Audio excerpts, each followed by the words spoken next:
एक बहुत ही खूबसूरत लड़की अपनी माँ से कहती है एक ज़रूरी बात करनी है और किसी से कहना नहीं। तो माँ कहती है कि बताओ। तो कहती है कि मैं एक लड़के से प्यार करती हूँ। तो कहती यही ज़रूरी बात है। तो वो लड़की बोलती है कि नहीं नहीं, वो लड़का सीबीआई में ऑफिसर है।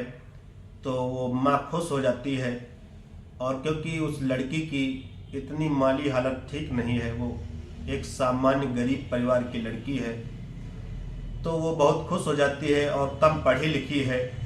तो सोचती है कि इसकी शादी के लिए इतना अच्छा रिश्ता मिल गया। तो माँ खुश होती है और उससे बात करती है। फिर उनके लड़के के घर वालों और लड़की के पक्ष दोनों लोग बात करते हैं, और फिर उनकी 4 दिसंबर 2023 को एंगेजमेंट कर दी जाती बड़े धूमधाम तरीके से। और पंडित से शादी की तारीख भी निकलवाई जाती है। तो वही फरवरी 2024 शादी की तारीख निकलती है, और वो सब बहुत खुश होते हैं। और लेकिन उसके बाद एक लड़का जाता है और पुलिस में एफआईआर दर्ज करवाता है। तो उसके बाद जो उस लड़के के विषय में जानकारी मिलती है, तो सबसे दुखी और चौंक जाती है उस लड़की की माँ। जो उसके विषय में जानकारी मिलती है, सारी दिल्ली हैरान हो जाती है। तो जो भी जानता है कि वो कहता है कि एक व्यक्ति के कितने रूप होते हैं।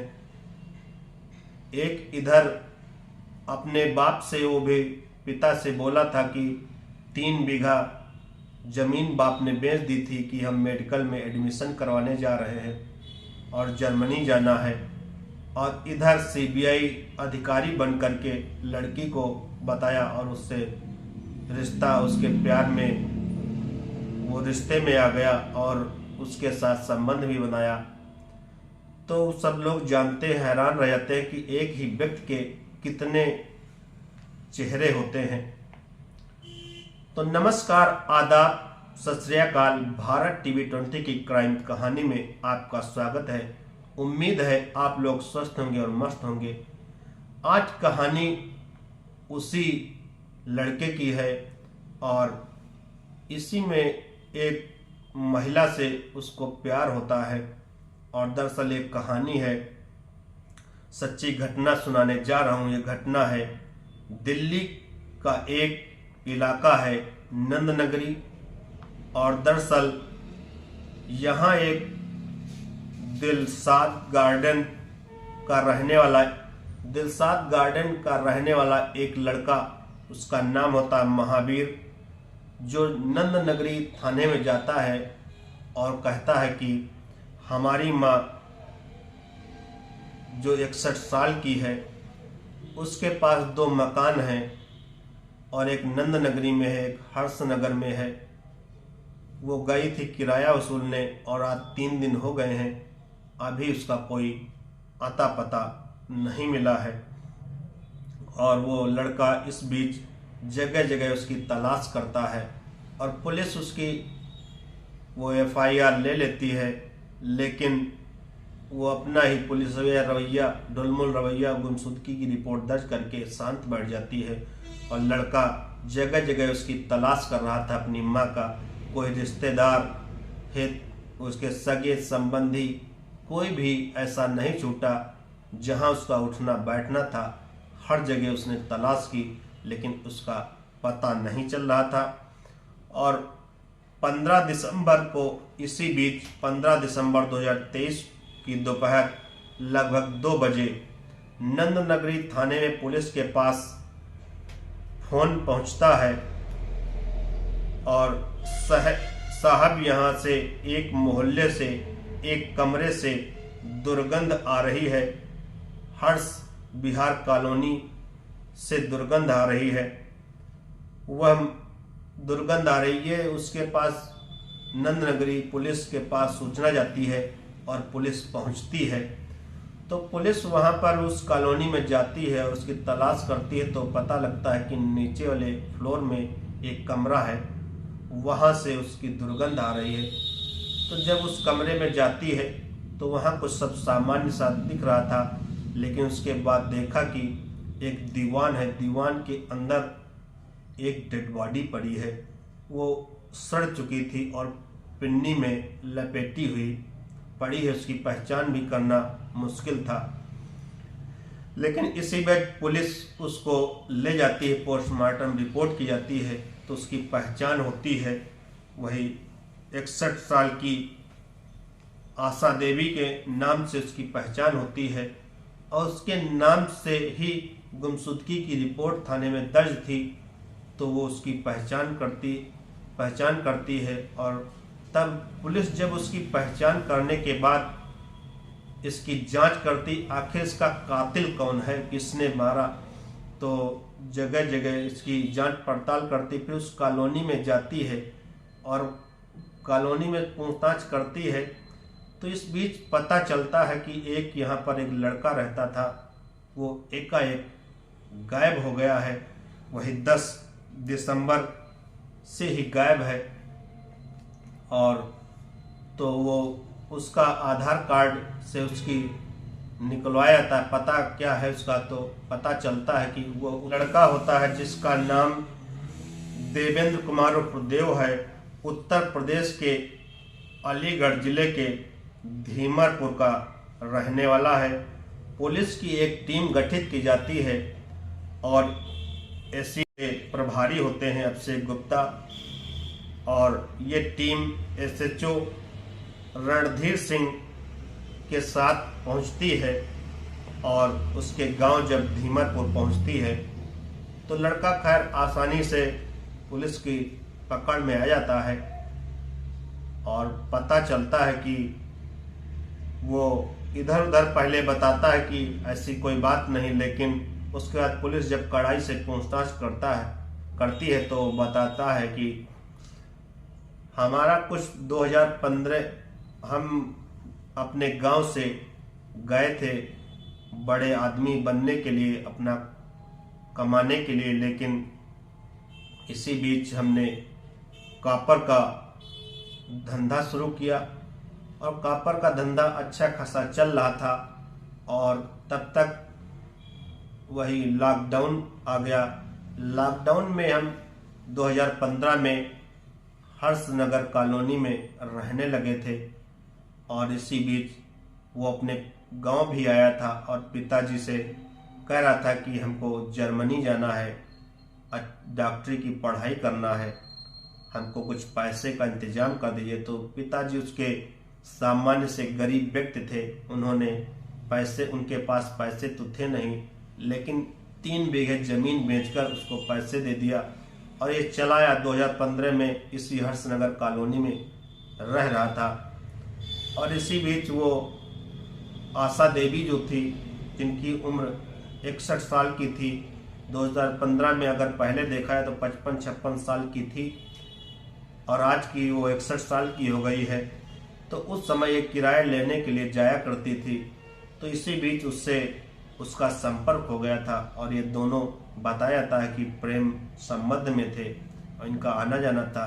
जब इसका मन होता था तो उनसे संपर्क करता था और वो आशा देवी वहाँ पहुँच जाती थी और इनके बीच अवैध संबंध भी बनते थे, शारीरिक संबंध भी बनते थे और ये दोनों प्यार मोहब्बत में रह रहे थे।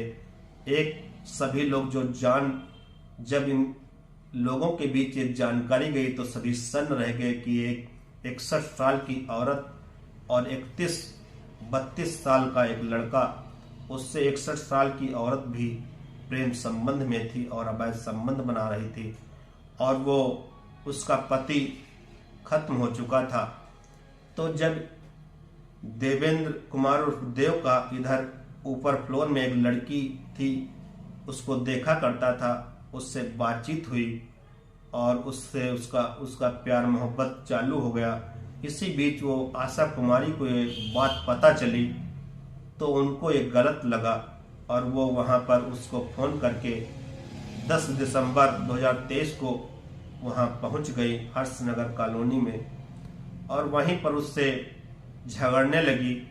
वो लड़का कहने लगा कि आप देखो, इस चक्कर में न पड़ो, अब अपने ज़िंदगी में हमको जीने दो और आप अपना ख्याल रखो, हम अपने शादी करेंगे और अपनी ज़िंदगी जिएंगे। लेकिन वो नहीं मानी। उन्होंने कहा कि हमारे जीते जी कोई आ ही नहीं सकता हमारे तुम्हारे बीच में, और वो उनसे झगड़ने लगी। इसी बीच झगड़ा होने लगा और उसको बताते हैं कि उसको, उस लड़के को आशा देवी ने 2-4 चाटे भी मारे तेजी से। तो वो गुस्सा हो गया। इसी बीच उस लड़ाई झगड़े में वो आशा देवी गिर गई और उसको देवेंद्र कुमार ने उसको ईंटा मार दिया और वो वहीं पर झड़ाम से गिर गई। उसके बाद वो बेहोशी की हालत में थी। लेकिन इसी बीच वो दांव पा गया और उनकी हत्या कर देता है, और वो समझ ही नहीं पा रहा था क्या हो रहा है ये सब। और फिर लाश को ठिकाने लगाने के लिए वो बाजार गया। 600 रुपये में वो 20 मीटर पिन्नी लेकर के आया और उसी में लपेट करके वो नीचे फ्लोर में दीवार में उसकी लाश को रख देता है। तो जब इसका खुलासा होता है और तो लोग, दिल्ली के लोग, रहने वाले लोग और दूर दराज के लोग ये सन्न रह जाते हैं कि एक 61 साल की औरत और एक 31-32 साल का व्यक्ति, और इधर अपने पिता से वो कहाँ डॉक्टर बनने के लिए जर्मनी जाने की बात कह रहा था, और इस एक लड़की से, एक सुंदर बेहद खूबसूरत एक लड़की से वो प्रेम संबंध में भी आ गया था और अपने आप को सीबीआई अधिकारी बता रहा था और उसके साथ अपने संबंध भी बना रहा था। एंगेजमेंट भी हो गई थी, शादी की डेट भी आ गई थी। और इधर जब आशा कुमारी, जो 61 साल की इनकी महबूबा थी, उसको पता चला तो वो उससे झगड़ने पहुंच गई कि मेरी ज़िंदगी में कोई और नहीं आ सकता मेरे बीच में, जब तक मैं जिंदा हूँ हम तुम्हारे साथ रहेंगे और हम तुमसे प्यार मोहब्बत करते हैं। तो ये सब जानकारी सुन करके लोग हैरान हो गए कि एक व्यक्ति के कितने चेहरे होते हैं। और दूसरी बात, एक कोई महिला या व्यक्ति की कोई उम्र नहीं होती। 61 साल की एक औरत प्यार मोहब्बत में और संबंध भी बना रही, क्योंकि उसका पति था नहीं, उसको अकेलापन महसूस हो रहा था, इसलिए उसने अकेलेपन को भरने के लिए उसके साथ प्यार मोहब्बत किया और संबंध भी बनाया, अपने मजे ले रही थी। और इधर जब शादी की बात चली, उसी में झगड़ा हुआ और धीरे धीरे होते करते इस महिला की मौत हो गई। और वो उसी दिन 10 दिसंबर को वो अपना बैग झोला भर करके और रफू चक्कर अपने गांव पहुंच गया। और अब इसकी समझदारी कहे या बेवकूफ़ी कहे, ये अगर उस दिन वो न भागता या वहीं रहता तो हो सकता पुलिस के लिए कुछ और दिक्कत बैठती, कुछ दिन और, लेकिन पुलिस का कहीं न कहीं रडार पक्का हो गया और इसको तुरंत धर दबोचा और इससे पूछताछ किया। तो इसने कड़ाई से, जब पुलिस ने पूछताछ किया तो सारी कहानी इसने बताया कि ऐसे ऐसे हुआ था और इस महिला से हमारे ये संबंध थे। और सबसे ज़्यादा सन्न रह गए वो लड़की वाले परिवार की, इसने हमसे कितनी बड़ी झूठ बात कह करके हमारी लड़की से संबंध बनाता था और शादी के लिए तैयार, एंगेजमेंट भी हो गई थी। तो ये कहानी पुलिस ने आसानी से इसका खुलासा तो कर लिया और उधर बेटे को भी पता चल गया, लेकिन उस लड़की को, उस परिवार को क्या इंसाफ मिल पाएगा, ये तो भविष्य के गर्त में है। या वो क्या करेंगे, वहीं पर शांत ही बैठ जाएंगे।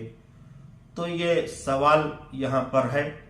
लेकिन इस बीच वो उसको पकड़ करके जेल भेज दिया जाता है और धीरे धीरे इनके जो 61 साल की आशा देवी की मौत का पता भी चल जाता है।